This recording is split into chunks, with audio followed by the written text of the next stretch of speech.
छठा अध्याय नारद जी के पूर्व चरित का शेष भाग।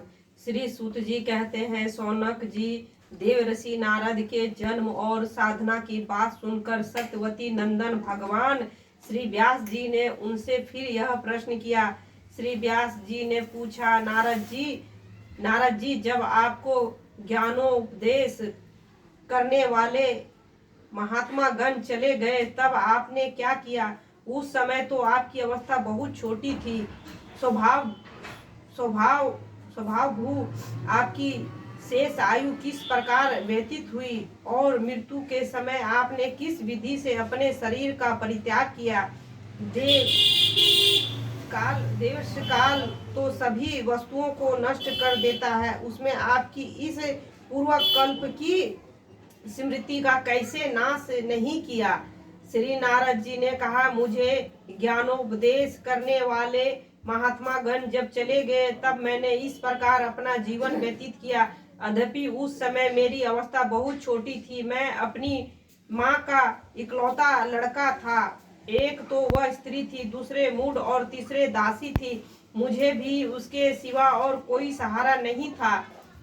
उसने अपने को मेरे स्नेह फांस में जकड़ रखा था। वह मेरे योग क्षेम की चिंता तो बहुत करती थी, परंतु पराधीन होने के कारण कुछ नहीं कर पाती थी। जैसे कठपुतली नचाने वाले की इच्छा के अनुसार ही नाचती है, वैसे ही यह सारा संसार ईश्वर के अधीन है। मैं भी आपकी माँ के स्नेह बंधन में बंधकर उस ब्राह्मण बस्ती में ही रहा।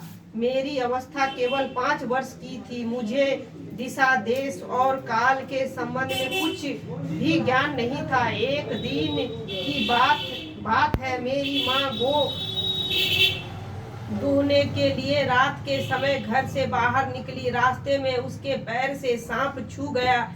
उसने उस बेचारी को डस लिया। उस सांप का क्या दोष? काल की ऐसे ही प्रेरणा थी। मैंने समझा, भक्तों का मंगल चाहने वाले भगवान का यह भी एक अनुग्रह ही है। इसके बाद मैं उत्तर दिशा की ओर चल पड़ा। उस और मार्ग में मुझे अनेकों धन धान्य से संपन्न देश, नगर और अहीरों की चलती फिरती बस्तियां, खाने खड़े, नदी और पर्वतों के तटवर्ती पहाड़,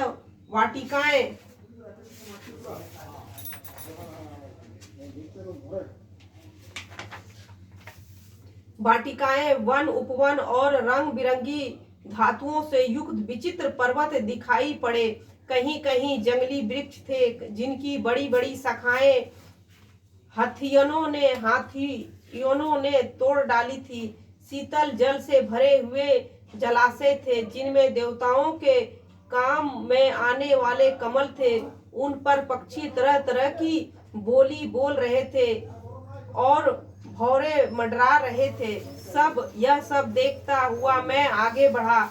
मैं अकेला ही था। इतना लंबा मार्ग मैं तय करने पर मैंने एक घोर गहर जंगल देखा। उसमें नरकट, बांस, सेठा, कूस, कीचक आदि खड़े थे। उसकी लंबाई चौड़ाई भी बहुत थी और वह सांप, उल्लू, सियार आदि भयंकर जीवों का घर हो रहा था। देखने में बड़ा भयावना लगता था। चलते चलते मेरा शरीर और इंद्रियां शिथिल हो गई। मुझे बड़े जोर की प्यास लगी। भूख तो था ही। वह एक नदी मिली। उसके कुंड में मैंने स्नान, जलपान और आचमन किया। इससे मेरी थकावट मिट गई। उस विजन वन में एक पीपल के नीचे आसन लगाकर मैंने बैठ गया। उन महात्माओं से जैसा मैंने सुना था, हृदय में रहने वाले परमात्मा के उसी स्वरूप का मैंने मन ही मन में ध्यान करने लगा। भक्ति भाव से वशीकृत चित्त द्वारा भगवान के चरण कमलों का ध्यान करते ही भागवत प्राप्ति की उत्कट लालसा से भरे नेत्रों में आंसू छलछला आए और हृदय में धीरे धीरे भगवान प्रकट हो गए। व्यास जी, उस समय प्रेम भाव के अत्यंत उद्रेकेश से मेरा रोम रोम पुलकित हो उठा। हृदय अत्यंत शांत हो और शीतल हो गया। उस आनंद की बाढ़ में मैंने ऐसा डूब गया कि मुझे अपना और ध्येय वस्तु का तनिक भी भान न रहा। भगवान का वह अनिवर्णनीय रूप समस्त शोकों का नाश करने वाला और मन के लिए अत्यंत लुभावना था। सहसा उसे न देख मैं बहुत ही विकल हो गया और अनमना सा होकर आसन से उठ खड़ा हुआ।